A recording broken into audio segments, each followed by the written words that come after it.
What is up, Grand Theft Auto racers and drifters? It is I, your wheelman, Alex Cornnut. We're here today. The Chop Shop update just came out. There's a lot of nuance with that, but I think a lot of people are going to be returning to the game. I just started drifting, and there's a lot of fun to be had doing that, and there's some nuances with that. My buddy Dabust3r brought it to my table. He said, hey, check this out. I want to do some testing. I think that there's an order of operations for setting up the cars, and if you do it wrong, it's a $250,000 mistake. And I was like, well, let's go. So we worked on it together. I've got some clips of that. At the end of the day, you need to tune up your car first before you put on the drift $200,000 package. If you don't tune up the car first, you can't go back and put the parts on once you've already paid that 200 grand and your car is discernibly slower. That doesn't mean you're going to necessarily do worse in the drifting, but if you're trying to min-max and get the most out of your car, that's going to be something you need to do. So let me show you one of the new cars with the Chop Shop update. I'm going to buy that, and then we're going to go set it up, and I'll basically blow $250K to kind of show you guys the ins and outs of everything that goes with that. So we're going to go into Southern San Andreas Super Autos, go to two-door. The new car with the Chop Shop is the Fathom FR36, which is basically Infiniti G35. It's a pretty cool car, so I'm going to purchase that one, send it to my garage over there, and once I've got that, I'll show you with me picking it up. We're going to go and put the 200K kit on it, test it, drive it, and then we're going to put all the parts back on it and test it and drive it again. So I'll get back with you guys once I've got it in my garage. Here we are in my garage, getting pulled up here. A little bougie. Back in the day, I had way too much money and time before all these new updates came out. So let me run up to whatever floor they put our car on here. We're going to grab it. We're going to go and tune it up, and then we'll do some testing on the runway to kind of show you guys the ins and outs of how fast it is stock and not. I've already set up the RX-7 FD and the Unicorn over there. Obviously, they've got different names in the game, but we all know what they're inspired from. So let me grab this. You can tune up the car before you put on the drift kit. You can do that at any of the pay and sprays or whatever. They're not called pay and sprays anymore, but you guys know what I'm talking about.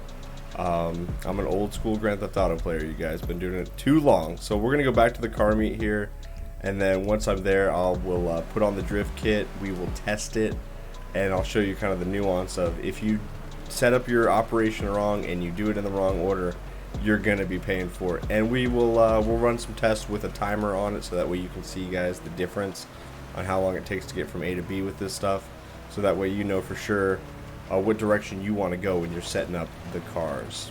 I'll show you once we're back in the garage here. Alright, we are at the car meet. We're gonna set up the car. So right now you guys will see that I don't have armor on it, no brakes, no engine, anything like that. I've not done any of this stuff. So it's bone stock as we do. I'm going to put on the drift tuning. So 200 grand for the drift tuning, install that, cool, we're good to go, we're flush. Now, once you do that, guys, it takes away our option. So we can still do armor, but we don't have the option to do engine, transmission, no turbo, none of the other stuff that we would want to make it go fast. So you can now do all of the vanity options, and then for the suspension you can lower it and stuff. But that doesn't really make it handle all that different with my experience. It might be a bit nuanced with that. I really can't say one way or another with the suspension because I feel like it's just visual. But I like putting the race suspension on there and dropping it all the way. But regardless, we've now lost the ability to tune up the car. Let's take it out to the drag strip in its bone stock form and see what kind of times it runs with just the drift mod on there.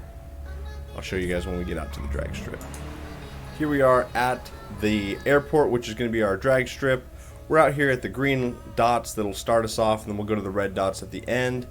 I'm going to start the timer, and then we'll take off at 5. I can't start it at the exact same time I would pull the trigger to go, so we'll just start at the 5-second mark, so that way we're dead even, and then that'll allow us to see where we're really at. So I'll start the timer here, tab back into the game. Once it gets to 5 seconds, we will run it out right there. It's 5 seconds, so we're within maybe a tenth there. And I'm just full trigger, drift thing is on. I don't want to deviate from turning or anything like that, so we're just going to try to keep it as straight as we can.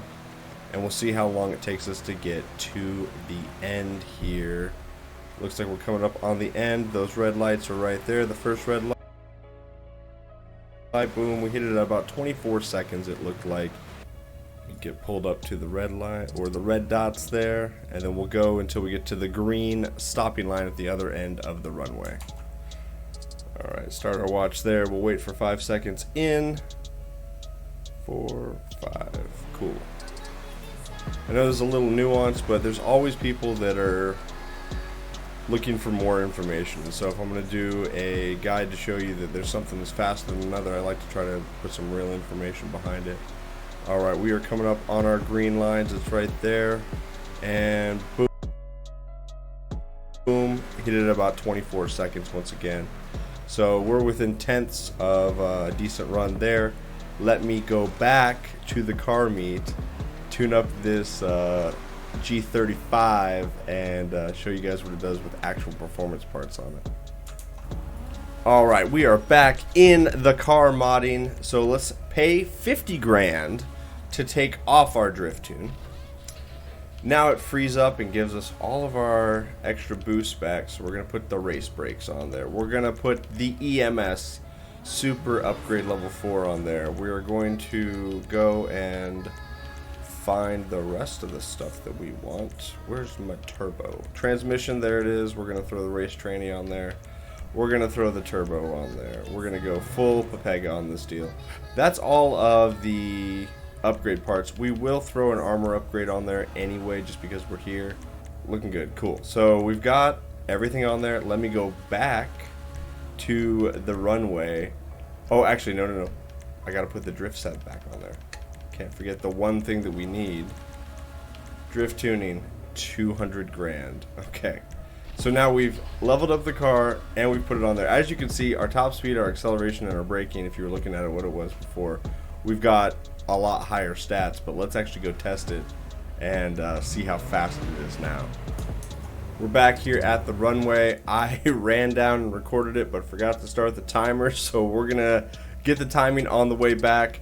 The red lights that we stopped at were right here. They're kind of on the edge of the runway, so I've lined up with those with the same place that we lined up last time, and we're gonna head back, and when we get to where the green stripe would be, that's when we'll stop time. So get the timer going here, tab back into the game. We'll take off at the 5.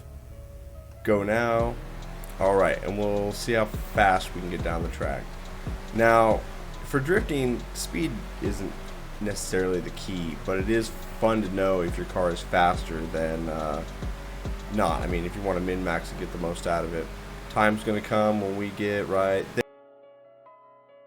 there, and we did it in about 23 seconds. So that's about a second faster, maybe in some change depending on what we're at, which doesn't seem like much, but in a run that's only roughly 18 seconds of us running, that's pretty fast. So we'll do this again, go back the other direction. We'll do it all in one take. This is the green light where they would stop, and we stop at the red marks, which are these up here, kind of at the other side. So we'll reset the timer, start it again. We'll take off at the 5, 3, 4, 5, and we will stop time.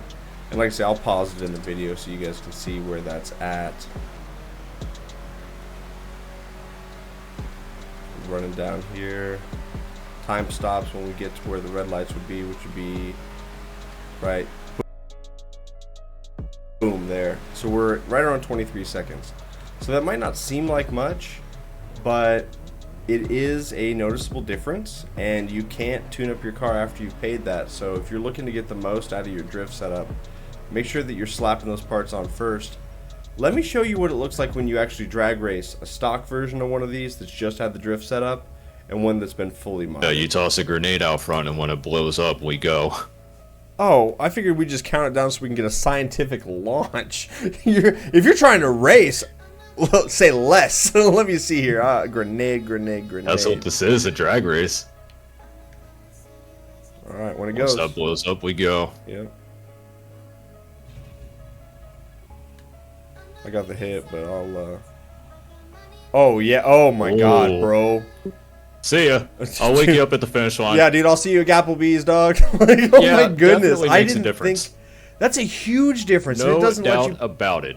No doubt at all. I kind of gave you the hit, or I'd had the hit, and then I slowed down Let's run that back. That's wild. Do we even have to?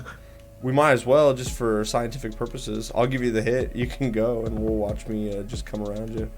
Give me like a 5-second head start. Bet you'll still catch me. Yeah, just hit it whenever. Alright, send another one. I'll go with that, and then you go after. This is going to be interesting.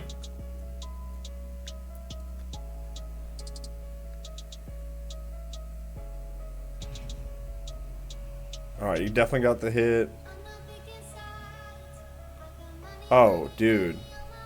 Yeah, see ya. Yeah, okay, so huge. Totally worth it. If you're going to pay to upgrade your car... Yeah, I'm definitely going to be changing my upgrades after this. Yeah, you gotta pay the money up front before you do the drift upgrade, because there's a huge difference in the car performance. At least 5 car lengths. I see how you feel. A little bit. A little bit. So you've seen the drag race. There's a pretty big difference there. Overall, you want to make sure you tune up your cars before you put that drift mod on there if you've got the money to burn. For points drifting, I don't know if it's necessarily important. I think if you've got your wits about you and you can hold a combo the entire time, you probably don't need the performance mods. But if you're like me and you want to get the most out of the car, you got to do it in that order. I've since, when you guys were watching the drag race, went in and I tuned up the car, got a full kit and livery on it and everything, and it looks tight. I love the way the customization is in this game. I miss Midnight Club, but at least they're kind of giving us a breath of that in Grand Theft Auto these days. So, guys, that is going to be me. Thank you so much for watching. I appreciate it. Hopefully you learned something here. It's like that with all the cars. You've seen it with this one. You've seen it with the RX-7. Basically, if you can drift it, tune it up with the engine first, and transmission and turbo and everything else. You guys have yourselves a great rest of your day. We'll see you next time. Bye-bye.